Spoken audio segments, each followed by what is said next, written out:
देखिए, इसके हमने कुछ फॉर्मूले लिख लिए थे। सिंपल इंटरेस्ट, साधारण ब्याज। एकदम सिंपल तरीके से हम इसका इंटरेस्ट निकालते हैं जो मूलधन पर ब्याज लगता है। और हमने एक फॉर्मूला पढ़ा था। क्या फॉर्मूला था, उस फॉर्मूले की बात कर लेते हैं एक बार। आइए, फॉर्मूला ये था कि एस आई बराबर P into R into T और अपॉन में कितना 100। ये हमारा साधारण ब्याज का सिंपल इंटरेस्ट का फॉर्मूला था जो लास्ट क्लास में हमने पढ़ लिया था। लास्ट क्लास देखेंगे तो पूरा डिटेल में हमने कैसे आता है ये फॉर्मूला, ये भी बात कर लेंगे। और अमाउंट का फॉर्मूला होता है पी 100 प्लस आर टी और अपॉन में कितना 100। ये वाला काम अगर आप करते हैं तो आपके पास अमाउंट निकल के आ जाएगा इन दोनों जगह। जहां भी पी दिया हुआ है मतलब प्रिंसिपल है, मतलब क्या है, मूलधन। आर का मतलब रेट ऑफ इंटरेस्ट है, ब्याज की क्या है, दर। टी का मतलब समय है, टाइम है आपके पास। और होगा किसमें ये टाइम, हमेशा वर्ष में होगा, ध्यान रखना। और ए का मतलब अमाउंट है, अमाउंट यानी क्या हुआ, कोई भी राशि मूलधन और ब्याज जोड़ के कितनी हो चुकी है। और बाकी ऐसा ही बराबर सिंपल इंटरेस्ट है। ये दोनों फॉर्मूले हम लास्ट क्लास में पढ़ चुके हैं। अब हम सीधा सवालों से डील करेंगे। पहला क्वेश्चन आपके लिए आ रहा है, ये रहा। 25,000 रुपए का 5% वार्षिक दर से 3 साल का साधारण ब्याज बताना है आपको। Find the simple interest on 25,000 at a rate of 5% per annum for 3 years।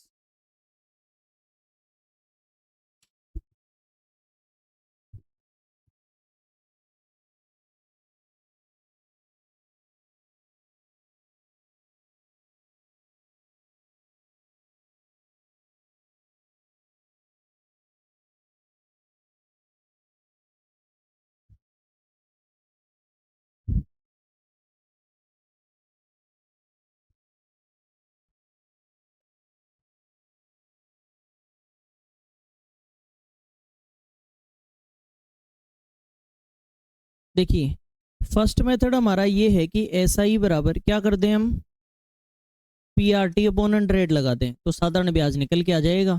बताइए सवाल में प्रिंसिपल कितना दिया हुआ है, 25,000। रेट कितनी है सवाल में, 5%। समय कितने साल है, और बटे में कितना कर दें, 100।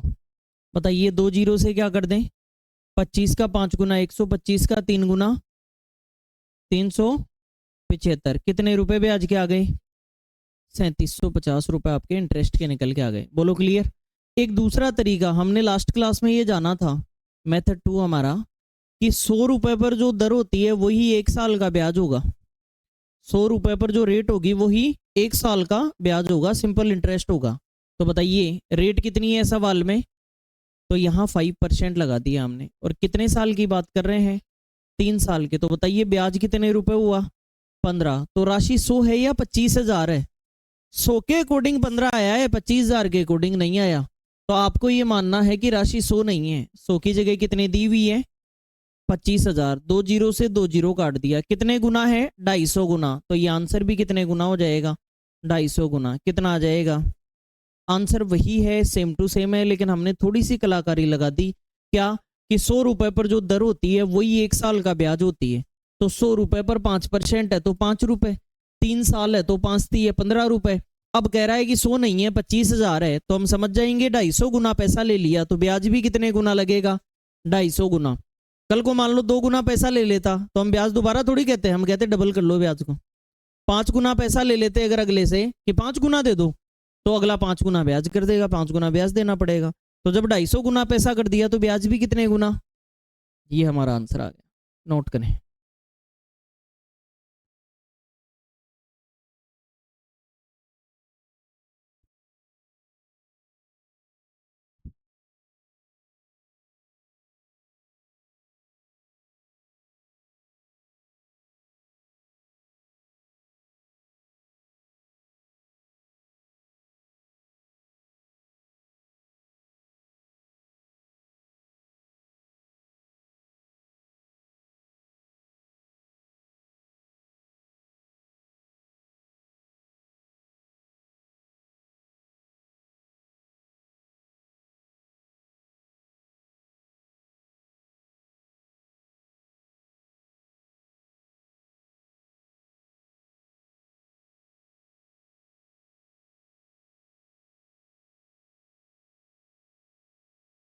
नेक्स्ट क्वेश्चन, 9,600 रुपए का 8% वार्षिक दर से 4 वर्ष का साधारण ब्याज ज्ञात करो। Find the simple interest on 9,600 rupees at an annual rate of 8% for 4 years।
बताइए क्या आंसर आया।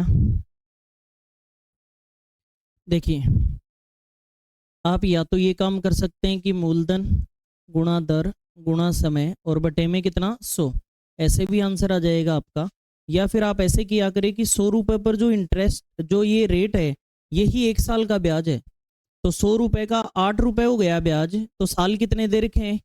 अगर 1 साल का 8 रुपए है तो 4 साल का कितने रुपए हो गया बताइए? 32 रुपए। 4 साल का कितने रुपए हो गया? 32 रुपए। तो बताइए 100 की वैल्यू सवाल में कितनी दे रखी है? कितने गुना दे रखी है? 96 गुना। तो ये भी कितने गुना हो जाएगी? 96 गुना। कितना आएगा? ये आंसर आएगा। दोबारा सुने एक बार, हम 100 रुपए ही मान के चलेंगे क्योंकि 100 रुपए पर ही दर 1 साल के ब्याज का काम करती है। 100 रुपए पर ही दर कितने साल के ब्याज का काम करती है? 1 साल का।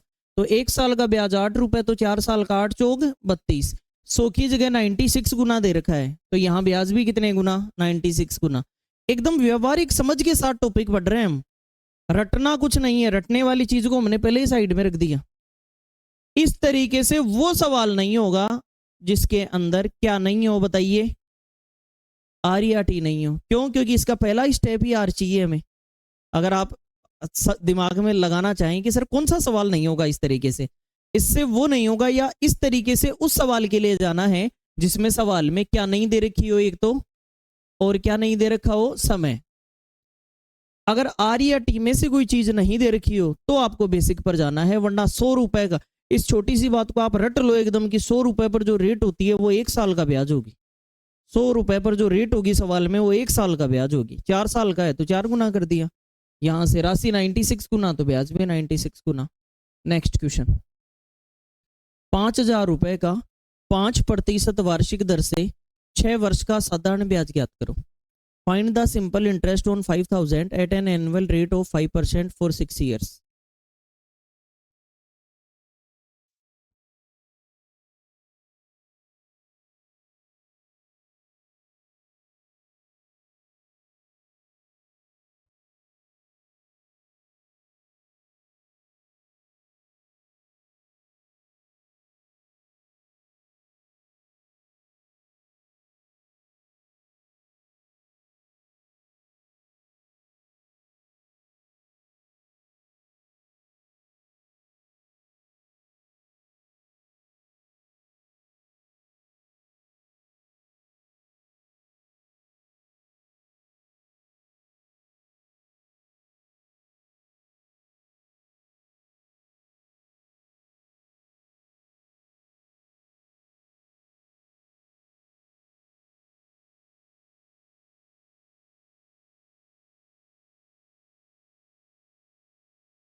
कर लिया आपने?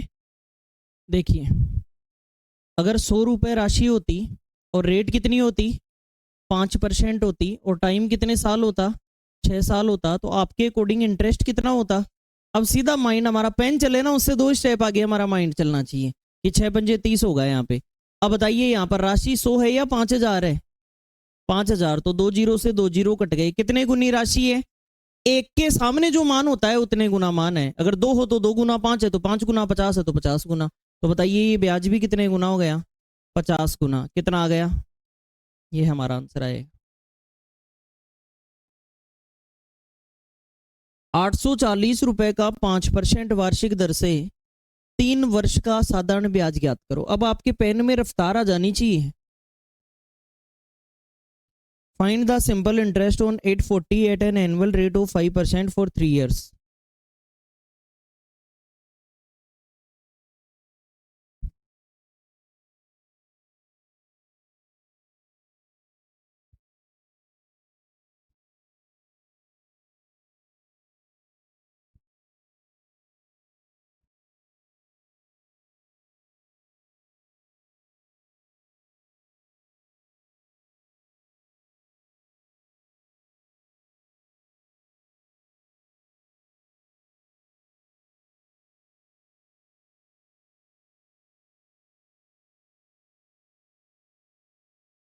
देखिए, अगर 100 रुपीज होते 100 रुपए होते, दर 5%, तो 1 साल का ब्याज 5 रुपए। अगर 1 साल का 5 रुपए तो साल कितने हैं? ब्याज क्या हो जाएगा? लेकिन 100 को क्या बोल रहा है? किसको बोलना है? 15 को बोलना है। तो पहले ऐसा करो, इसमें जीरो से क्या काट दें? अगर यहां से 2 से काट दें तो 5 बार, 2 से कितनी बार, और ये कितनी बार? 5 को अगर 42 बोल रहा है तो बोलना किसको है? अगर 5 को 3 गुना कर दें तो 15 बन जाता है क्या? तो बताइए 15 को क्या बोलेगा? यही उत्तर है हमारा। ऐसा कोई जरूरी थोड़ी है एक का मान निकाल के ही 2 जीरो लगाने से मजा आएगा। ऐसा कोई जरूरी थोड़ी है एक की वैल्यू से ही निकालें। आपको तो ओवरऑल आपको ये पता लग गया कि 5 को 42 बोल रहा है, 100 को 840 बोल रहा है, तो 5 को क्या बोल रहा है? 42। बोलना किसको है? 15 को। क्या 5 के पहाड़े में 15 आता है? आता है। कितने गुना? 3 गुना। तो सामने वाली वैल्यू भी कितने गुनी? 3 गुनी। तो 42 का 3 गुना, मतलब 15 लिखोगे तो उसको सवाल में 126 समझा जाएगा। तो आंसर 15 आया है या 126? 126, 126 आपका राइट आंसर होगा। फिर से सुनिए, राशि हमने कितनी मानी है बताइए? 100। रेट कितनी? 5%। 1 साल का ब्याज भी 5 रुपए, तो 3 साल का राशि 100 की जगह कितनी? जीरो से क्या कट गया? 2 से ये 5 बार, और ये 5 को 42 बोल रहा है तो 3 गुना कर दो। 15 को क्या बोलेगा? 3 गुना किसको? दोनों को। ठीक है, नेक्स्ट। 4800 रुपए का 6% वार्षिक दर से 9 महीने का साधारण ब्याज ज्ञात करें। What is the simple interest on 4800 at an annual rate of 6% for 9 months। अगर सूत्र में 9 लिख दिया है तो 9 साल का उत्तर निकलेगा। अगर फॉर्मूले में 9 लिख दिया तो 9 साल का उत्तर निकलेगा। 9 माह है, 9 महीने हैं, उसे साल में कन्वर्ट करना पड़ेगा।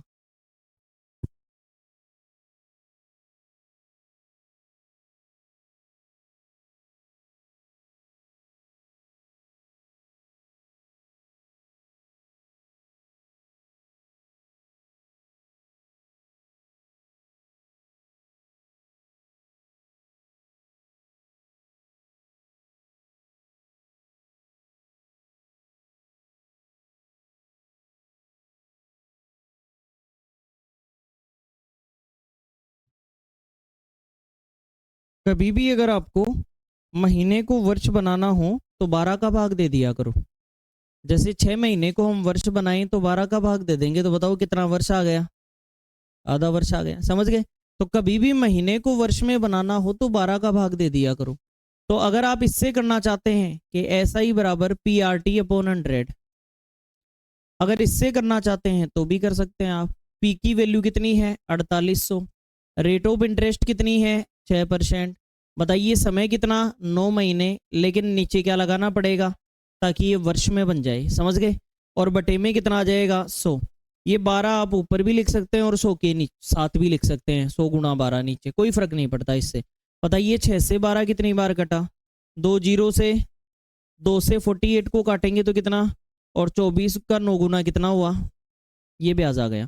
सर अगर 100 मान के कर रहे हो तो क्या करें, तो मैंने कहा 9 महीने का तो नहीं निकालेंगे, कम से कम 1 साल पर जाएंगे। क्यों जाएंगे, क्योंकि 100 रुपए पर 1 साल का ब्याज ही दर होती है, तो कम से कम 12 महीने का निकालेंगे। और अगर कम से कम 12 महीने का निकालेंगे तो 6 रुपए आएगा। बताइए 1 साल का कितना आया, 6 रुपए। ये कितने महीने का है, हमें कितना का चाहिए, ये कार्रवाई करेंगे फिर हम। ये 12 महीने का है, 9 महीने का गुणा 9 कर दिया, 12 का भाग देने से 1 महीने का निकल गया और गुणा 9 कर दिया। अब बताइए राशि 100 थी या 4800 थी, 4800 थी। अब आप इसे काट दो, बताइए नीचे कितना आ गया, 2। बताइए कितने गुने वैल्यू दे रखी है, 48 गुनी, तो 9/2 को किससे गुणा करना है, 48 से गुणा करना है। 2 से कितनी बार, 24 बार, और 24 का 9 गुना ये रहा यहाँ पर, कितना आएगा, 216। वही काम हमने किया है लेकिन थोड़ी सी चतुराई के साथ। कैसे, जब आपको मंथली चीजें पूछी जाएं तो आप उसके जस्ट बाद आने वाला वर्ष निकाल लो। 9 महीने के बाद वर्ष कौन सा आता है, 1 साल ही आता है सीधा। अगर 18 महीने हो तो कितने साल निकालेंगे, 2 साल का। जैसा जैसा बोले वैसा वैसा काम करते जाएंगे। हमने तुरंत किया कि 100 रुपए पर जो रेट है वही दर है। ये एक कहां से आया, क्योंकि महीने 9 थे। और हम जब भी 100 वाले तरीके से जाते हैं मिनिमम 1 साल तो जाएंगे ही जाएंगे। क्यों, क्योंकि इसीलिए ब्याज लिखेंगे।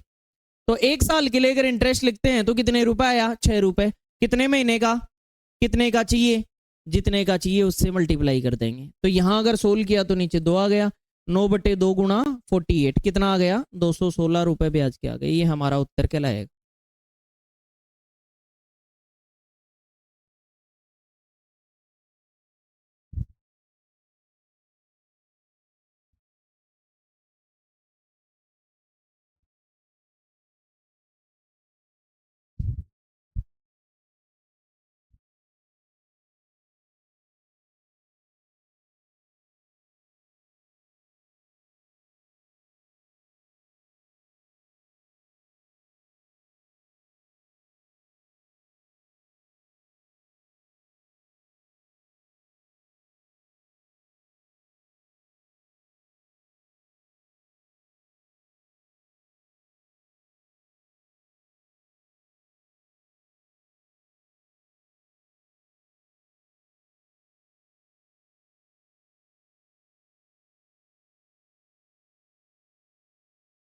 देखिए नेक्स्ट वन, 7200 रुपए का 5% की वार्षिक दर से 5 महीने का, ऐसा ही बताओ।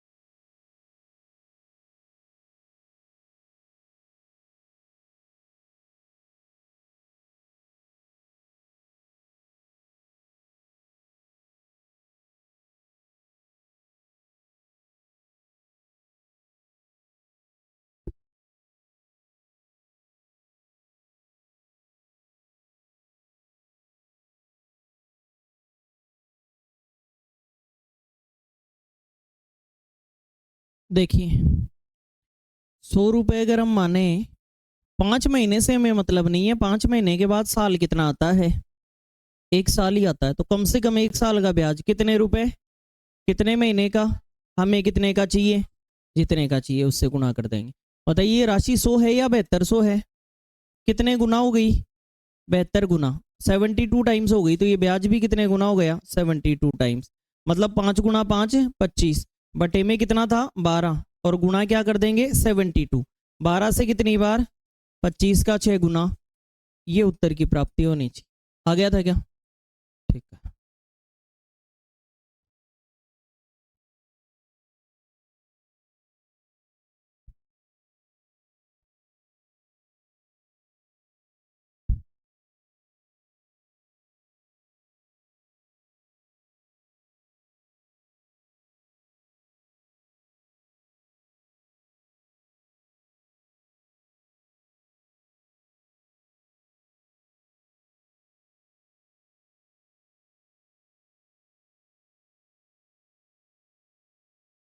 नेक्स्ट,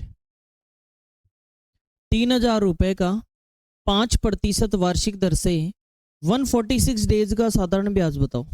146 दिनों में खेल रहा है ये, हम महीनों में सीख रहे थे, ये दिनों में चला गया।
इस बार वर्ष में बनाने के लिए 12 का भाग देंगे या 365 का? बिल्कुल 365 का भाग देंगे। क्यों? क्योंकि दिनों को वर्ष में बनाने के लिए, जब महीनों को वर्ष में बनाते थे तो महीने कितने होते थे साल में? 12, तो 12 का भाग देते थे। लेकिन दिन कितने होते हैं वर्ष में? 365, तो 365 का से डिवाइड करेंगे। वही काम करेंगे। 100 रुपए। बताइए रेट कितनी? 5%। कम से कम कितने साल निकालेंगे? 1 साल। तो बताओ ब्याज कितना हुआ?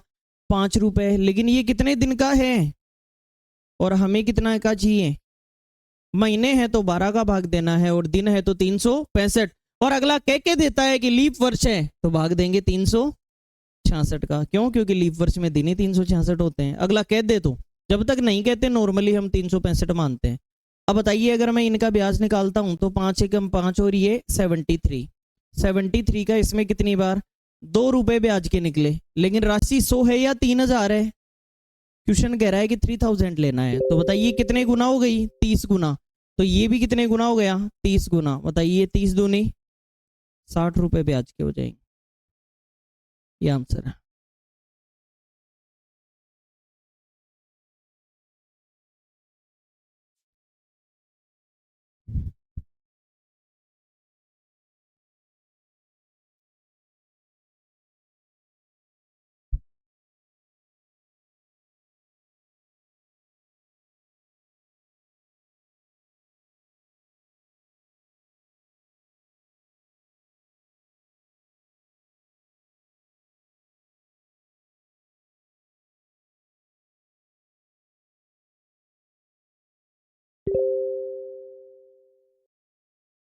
अगर ये नोट हो गया है तो आपको नेक्स्ट वाला क्वेश्चन करना है।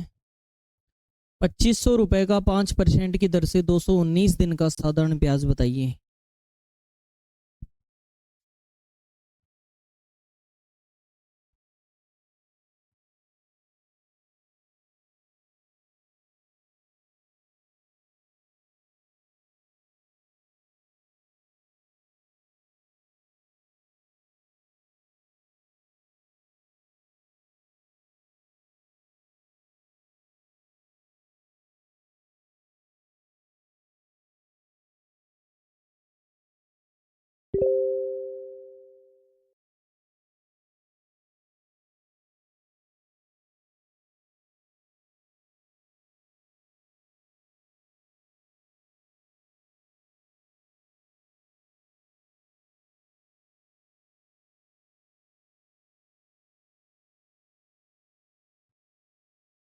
देखिए 2500 रुपए का तो 100 मान के ही कर लेते हैं अपन, ऐसा करते हैं। अगर 100 रुपए होते, 5% होता, तो 1 साल का ब्याज कितने रुपए होता? 5 रुपए। क्योंकि 219 दिन 1 साल के अंदर अंदर आते हैं। बोलो क्लियर? अब देखिए ब्याज अगर 5 रुपए हुआ तो ये कितने दिन का हुआ और हमें कितने का चाहिए? 219 दिन का। ये हमने कर लिया। अब देखिए 5 से ये 1 बार और अभी वाली की तरह ये कितनी बार और इससे ये कितनी बार? 3 रुपए ब्याज के बने। लेकिन 100 होना चाहिए था। सवाल कह रहा है 100 नहीं, ये तो यही लेना पड़ेगा। कितना?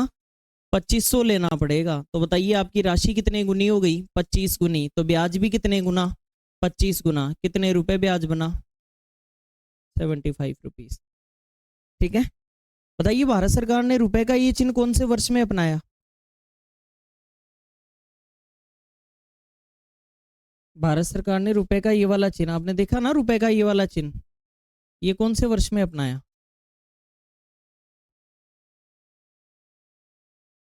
अगर मान लो ये आपके एग्जाम में आ जाए,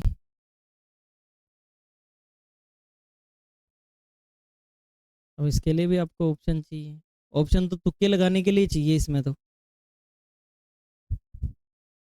कोई नाम हो तो याद भी आ जाएगा कि भाई कोई नाम है किसी का।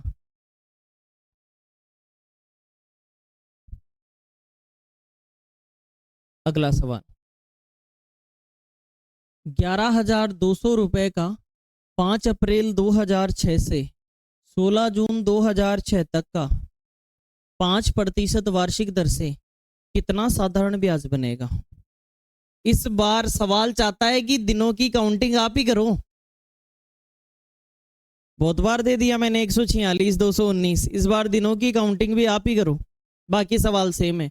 What will be the simple interest on 11,200 from April 5, 2006 to June 16, 2006 at an annual rate of 5%?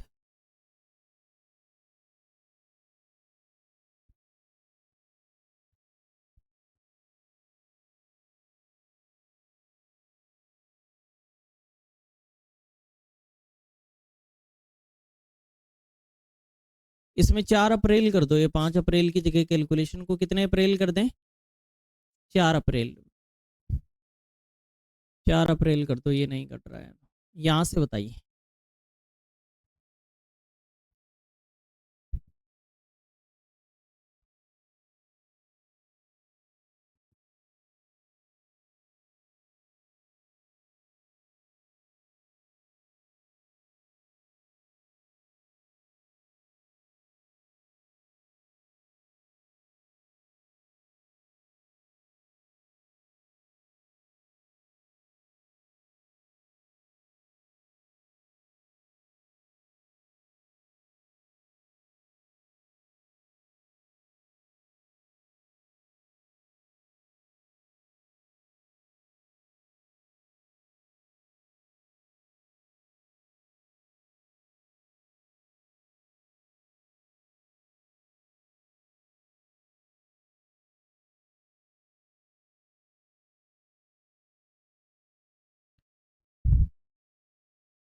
देखिए, आपको ये कहा गया कि प्रिंसिपल तो 11,200 रुपए है सर, और रेट भी दे दी अगले ने, कितने परसेंट? 5% दे दी। टाइम आप खुद निकालिए, कब से?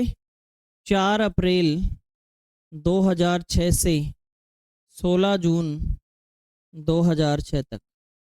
तो सबसे पहले तो बैंक का रूल सुन लो। क्या है बैंक का रूल? कि जिस दिन हम डिपॉजिट कराते हैं पैसा और जिस दिन पैसे को निकालते हैं, उन दोनों दिन का ब्याज कभी भी नहीं मिलता। एक दिन का मिलता है इन दोनों में से। ध्यान रखना, दोनों दिन का नहीं, इन दोनों में से एक दिन का मिलता है। बैंक में अगर आप पैसे जमा कराओगे, जैसे मान लो आज मैंने जमा कराई और 2 साल बाद में निकालने जा रहा हूं, तो आप आज के दिन में कभी भी आ जाओ बैंक में जमा कराने, और निकालने भी दिन में 4 बजे तक, जो बैंक का टाइम है 10 से 4 जो भी टाइमिंग है उसके अंदर कभी भी आ जाओ। लेकिन उन दोनों दिनों में से बैंक केवल कितने दिन का ब्याज देगा? एक दिन का। क्योंकि कई लोग अरबों करोड़ों कितने भी रुपए हो सकते हैं, ठीक है, तो उन पैसे का ब्याज सेकंडों का क्या घंटों का ही बहुत कुछ बन जाता है। तो बैंक लूट थोड़ी जाएगा फिर। तो आदमी कोई बेचारा बड़ा आदमी होगा, वो अपने पैसे को इसी प्रकार से बना लेगा कि बैंक में क्या करेगा, शाम के टाइम 4 बजे जाके जमा करा के आएगा, ताकि उस दिन का पूरे दिन का ब्याज बन गया उसका। बनाया नहीं बना? और जिस दिन निकालने होंगे 10 बजे ही निकाल लाएगा, तो उस दिन भी पूरे दिन का ब्याज बन गया। तो ऐसे तो 2-2 दिन का ब्याज करोड़ों रुपए का बहुत हो जाएगा। होगा या नहीं होगा? तो कुल मिला के इसलिए बैंक भी शातिर है कि कभी भी आ जाओ। हम तो ये मान रहे हैं कि जिस दिन आए उस दिन भी दोपहर में आए हो, और लेके गए उस दिन भी दोपहर में, तो आधा दिन तो आने का और आधा दिन ले जाने का। तो कुल मिला के कितने दिन का ब्याज मिलता है? एक ही दिन का इंटरेस्ट मिलता है। तो यहां से हमें ये समझ में आया कि या तो 4 अप्रैल का ब्याज ले लो, या फिर कितने का? 16 जून का। तो 4 अप्रैल छोड़ दो, 1, 2, 3, 4। बताइए अप्रैल के कितने दिन बचे? अप्रैल में दिन होते हैं 30, तो 26 डेज आपके बच गए। फिर अप्रैल के बाद में कौन सा महीना आता है? मई में कितने दिन होते हैं? 31। और उसके बाद में और जून में अगर आपने 4 अप्रैल को छोड़ा है तो 16 दिन लेने पड़ेंगे। 4 अप्रैल को काउंट कर लेते तो दिन कितने लेते? 15।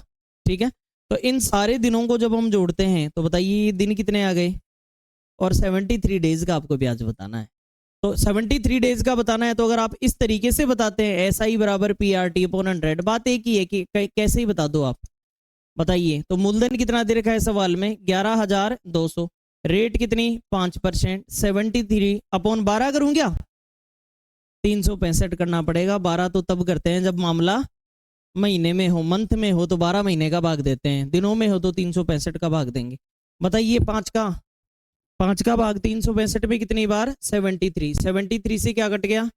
2 जीरो से 2 जीरो। बताइए ब्याज क्या बन गया? इसे आप 100 मान के भी कर सकते हैं। बोलो क्लियर है क्या?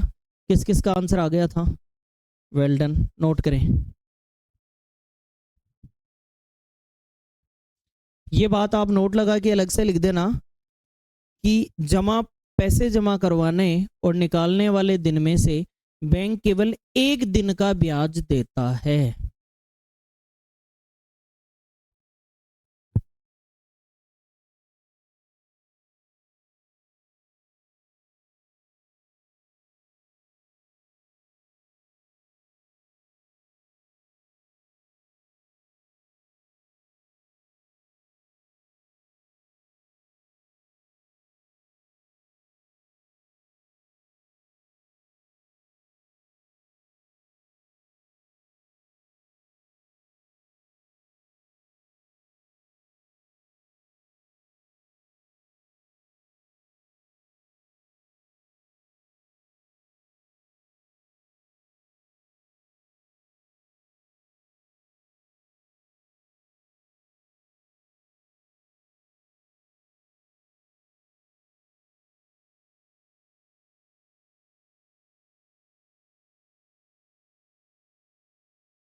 तो इसी प्रकार का सवाल, इसे आप 100 मान के भी कर सकते थे जब 73 डेज आ गया तो। ठीक है, आगे कोई ऐसी बात है नहीं। ये लो जी, नया सवाल आपके लिए। राम ने 31 दिसंबर 2011 को, राम बीमार था लेकिन फिर भी देख लो 2011 को सीता से पैसे लेता है। कितने लेता है? 2,000 रुपए ले लेता है, और 31 दिसंबर 2012 तक के लिए उधार लेता है। लेकिन 1 जुलाई 2012 को पैसे चुकाने की स्थिति में आ गया। सीता डेली गिनाती थी अपने पैसे, ला मेरे 2,000 रुपए दे। तो इस प्रकार से राम परेशान हो गया। बीमार था राम, हालांकि बुखार आ रहा था राम को, लेकिन फिर भी राम ने 1 जुलाई 2012 को पैसे चुका दिए। तो बताइए उसे कितने रुपए चुकाने पड़ेंगे यदि दर कितने परसेंट है? 8%। इस बार भी सवाल चाहता है कि समय आप ही बताओ। क्वेश्चन आपसे डिमांड कर रहा है। पिछली बार 1.5 महीने की बात थी, 73 डेज की 2-2.5 महीने की बात थी। इस बार थोड़े महीने में दिन ज्यादा है, तो आप हर महीने का कैलकुलेशन करो और आंसर बताइए।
देखिए सवाल को हम ऐसा करेंगे, ध्यान दें। सबसे पहला एक तरीका तो ये है कि आप सारे दिन गिन लो, जनवरी के, फरवरी के, मार्च के, अप्रैल के, मई के, जून के और जुलाई का एक दिन गिनेंगे। आइए दिन गिनते हैं 2012 के साल के, 2011 के नहीं, किसके, 2012 के वर्ष के गिनने हैं, क्योंकि 31 दिसंबर 2011 को तो राम ने लिए हैं सीता से। तो बताइए 31 को छोड़ दो, जुलाई को काउंट कर लेंगे, ठीक है। अब देखिए जनवरी में कितने दिन, 2012, फरवरी में पहली गलती तो आप ये कर सकते हो कि 28 ले लोगे, यहीं आपका काम खत्म हो जाएगा। क्यों, क्योंकि 2012 की फरवरी में, 2012 में 4 का भाग जा रहा है, तो ये एक लीप वर्ष है, और लीप वर्ष में फरवरी कितने दिन की, 29 डेज की। कैसे चेक करते हैं, 4 का भाग अगर किसी वर्ष में जाता है तो वह लीप वर्ष है। तो बताइए देखे 2000 कौन सा वर्ष था,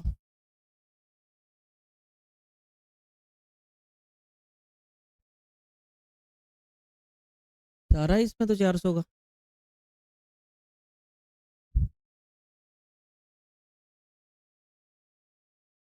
होता ही नहीं है शताब्दी वर्ष लीप वर्ष।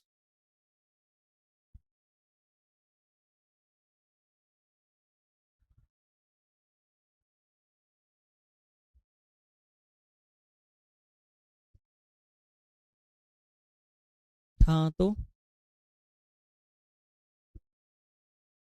बिल्कुल आना चाहिए था, तो 4 साल बाद ही आया होगा, हो सकता है आपने 8 साल गलत पढ़ लिया। हाँ 2000 एक लीप वर्ष है या नहीं है, और 2012 एक लीप वर्ष है या नहीं है। देखो कोई भी सन अगर आ गया तो उसका लीप वर्ष चेक करने के लिए किससे भाग देते हैं, शताब्दी वर्ष। शताब्दी वो होता है जैसे 100, 200, 300, 400, 500, 700 भी शताब्दी, ठीक है, 800, 900। ऐसे ही 2000 भी एक शताब्दी वर्ष है, और इसमें किसका भाग देकर चेक करते हैं, 20 से 20 गया क्या, पूरा पूरा पूरा पूरा भाग चला गया, इसका मतलब यह एक लीप वर्ष है, ध्यान रखना है। शताब्दी वर्ष में 400 का भाग देकर चेक करेंगे, और नॉर्मल वर्ष में, साधारण वर्ष में किसका भाग देंगे, 4 का। ये जरूर ध्यान रखना है। तो 2000 एक कैसा वर्ष था, लीप वर्ष था। बोलो क्लियर है क्या इसको।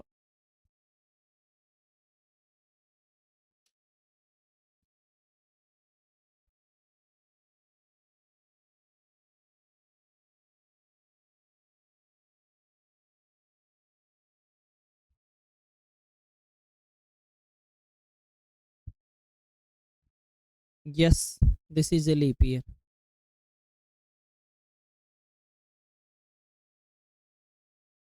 ओके, तो इसलिए गलत चीजों को याद नहीं रखना है हमेशा। मोरारजी देसाई का जन्मदिन 4 साल पर ही मनाना है, ठीक है। तो अब जो भी है आप लीप वर्ष का यही ध्यान रखेंगे कि नॉर्मल कोई भी साधारण वर्ष है, साधारण वर्ष को कितने, 4 से भाग देकर लीप वर्ष चेक किया जाता है। चला गया तो लीप वर्ष है, और नहीं गया तो नहीं है। और जो शताब्दी वर्ष है, जो डिकेड बोलते हैं जिसे, शताब्दी वर्ष है, उसको किससे भाग देकर चेक करेंगे, 400 से। हमारा भी यही पढ़ा हुआ है कि मोरारजी देसाई का जन्मदिन कितने साल बाद आया था, 4 साल बाद ही आता था, समझ गए, 4 साल बाद आता, ठीक है ना इस बात का। अब आइए ये सवाल अगर हमें करना है तो अब हमें दिन गिनने पड़ेंगे। आइए अब दिन गिन लेते हैं, आपका पूरा डाउट क्लियर हो जाएगा, और हमने कर भी दिया पूरा डाउट क्लियर, आपको ज़्यादा सोचना नहीं है, जो हमने कह दिया सो कह दिया, ये मान लो। अब देखिए मार्च के अंदर दिन कितने, अप्रैल में, मई में, जून में और जुलाई में एक आ जाएगा। देखिए सामने, देखिए एक आ जाएगा, तो कुल मिला के जब इन सबको जोड़ेंगे तो आप 183 आ रहा होगा। इन सबको जोड़ेंगे तो दिन कितने आ रहे होंगे, 183। अब अगर हम ये वाला फॉर्मूला लगाते हैं कि ऐसा ही बराबर PRT/100, अगर ये वाला फॉर्मूला लगाते हैं तो बताइए पी की जगह क्या लिखेंगे, मूलधन कितना है, कितने पैसे लिए, 2000 रुपए लिए, और रेट कितनी लग रही है, 8% सीता रेट लगा रही है, और बताइए 183 लेकिन बटे में 300 क्या आ जाएगा? आप यहां भी गलती कर सकते हो 365 लिख के, लेकिन फरवरी अगर 29 की करके आ गए तो वर्ष भी कैसा हो गया? 366। और कंफर्म गलती करोगे? बहुत सारे लोग गलती कर देते हैं, 365 लिख देते हैं, तो फिर फरवरी तो 29 की कर दी, वर्ष बता रहे हो 365 का, ऐसा थोड़ी हो सकता है। फरवरी जब जब 29 की होगी तो उस वर्ष में दिन भी कितने मानते हैं? 366। और बटे में कितना है? 100। बताइए 183 का इसमें कितनी बार? 2 बार। 2 जीरो से 2 से काट दिया 10, 10 का 8 गुना कितना ब्याज आया? 80। इसी सवाल को हम ऐसे भी कर सकते थे कि वास्तव में ये 6 महीने हैं। कितने महीने हैं? 6 महीने। तो हम ऐसा कह सकते हैं कि ऐसा ही बराबर 2000 गुणा 8 गुणा 6 महीने, तो 1 साल, 1/2 हो गया साल, और बटे में कितना? 100। देखो महीने में एक दिन हम काउंट नहीं कर सकते, दिनों में एक्स्ट्रा काउंट कर सकते हैं। महीने में एक दिन काउंट होगा क्या? महीने का लीप वर्ष से कैसे पता लगे? दिन का तो कह देंगे 365 दिन और 366 दिन। महीने में 12.25 महीने का साल बताएंगे क्या? नहीं बताएंगे। लीप वर्ष होगा तो भी महीने कितने होंगे, और साधारण होगा तो भी। फिर कैसे विभेद करेंगे? नहीं करेंगे ना। तो राउंड फिगर में 12 अगर ले लेते हैं अपन महीने, तो ऊपर भी आप आधा साल ही ले लोगे, एक दिन को महत्व नहीं देंगे। जो ऊपर का 1 जुलाई है ना, उस 1 जुलाई को हम इंपोर्टेंस नहीं देंगे। 1 जुलाई को इंपोर्टेंस नहीं देंगे तो 6 महीने हो गए, और 6/12 बताइए कितना हो गया? 1/2 हो गया। बोलो क्लियर है क्या? इतना 12 महीने हो गए। अब यहां से अगर 2 जीरो से 2 जीरो काट देंगे, 2 से 10 बार, बताओ कितने रुपए ब्याज के आ गए? 80 रुपए। यही हमारा आंसर है, नोट करें।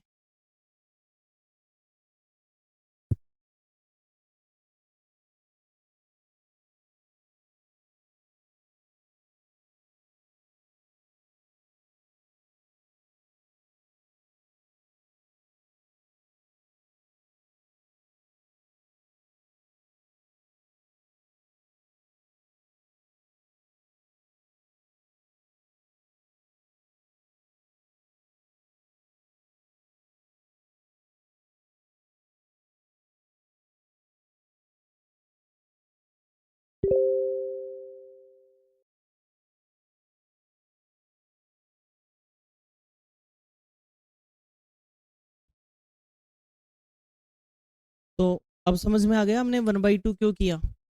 रटने से नहीं आता है उत्तर, या पड़ोसी की कॉपी में देखने से उत्तर नहीं आता है। उत्तर तो निकालना पड़ता है। कि वो हमने एक इसलिए छोड़ दिया, 6 महीने इसलिए मान लिए क्योंकि अगर फरवरी का एक दिन छोड़ रहे हो तो महीने भी तो 12 ही मान रहे हो आप। 366 दिन का मान रहे हो? नहीं मान रहे, तो राउंड फिगर में ले लिया कि फरवरी का दिन भी कम कर दिया तो साल भी 365 के अकॉर्डिंग 12 महीने का मान लिया हमने। तो राउंड फिगर में हमारा वही उत्तर आ जाएगा।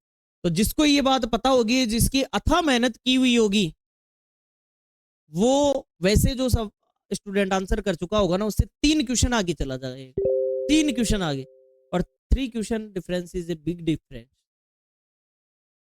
उसको कवर कर पाना बहुत मुश्किल है, और अगर वो इसमें डिफरेंस बना रहा है तो और सवालों में भी डिफरेंस बनाएगा आपके साथ। तो एक बेहतरीन प्रैक्टिस ही आपको अव्वल ला सकती है। अगला सवाल आपके लिए ये रहा, अभी करना आपका सेम सवाल है। इस सवाल को करके आप मुझे बताइए क्या आंसर आ रहा है।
बताइए क्या आंसर आया। देखो प्रिंसिपल कितने रुपए है, 3,000 रुपये। आपने पैसा लिया कब, 31 दिसंबर 2007 को, और चुकाने की स्थिति में कब आए आप। तो ये तो 6 महीने की बात नहीं हो रही, कितने की है। अगर राउंड फिगर में लेते हो तो 8 महीने या फिर दिन गिनने पड़ेंगे। 8 महीने से आंसर आ रहा है क्या। अगर राउंड फिगर में लेंगे 2008। हमेशा ऐसा सवाल ऐसी जगह से बनाएगा जहां आप थोड़ा सा फंसो, मतलब लीप वर्ष से बनाएगा हमेशा। क्वेश्चन किससे बनाएगा, देखो ये भी किस में बन रहा है, लीप वर्ष में बन रहा है, ताकि आप फंसो वहां पे। आप 28 लो, क्योंकि हर किसी को पता है भागते हुए स्टूडेंट कितना लेगा 28, और लेना 29 है। तो इसलिए हमेशा ऐसी जगह से, ऐसी जगह तो आपको मतलब 2 गुना सतर्क हो जाना चाहिए। जैसे हिरन रहता है ना जंगल के अंदर, और जैसे ही शेर आ रहा होता है तो उसके कान खड़े हो जाते हैं अचानक से। तो वो वाली कहानी आपकी है कि यार यहाँ तो गलती करवाएगा और यहाँ मैं गलती नहीं करूंगा। तो यहाँ से आप ऐसा ही बराबर वो वाला फॉर्मूला लगा देंगे, P into R into T, और अपॉन में कितना 100। बताइए मूलधन कितना 3,000, रेट कितनी दे रखी है सवाल में 15%। और बताइए दिन कितने हैं, महीने कितने हैं 8, और बटे में क्या कर दें 12, और बटे में कितना 100।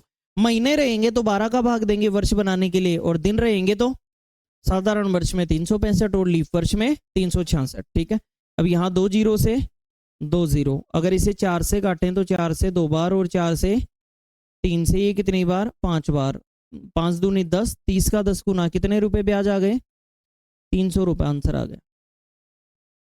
उम्मीद है कि सबका उत्तर आ गया होगा। ठीक है,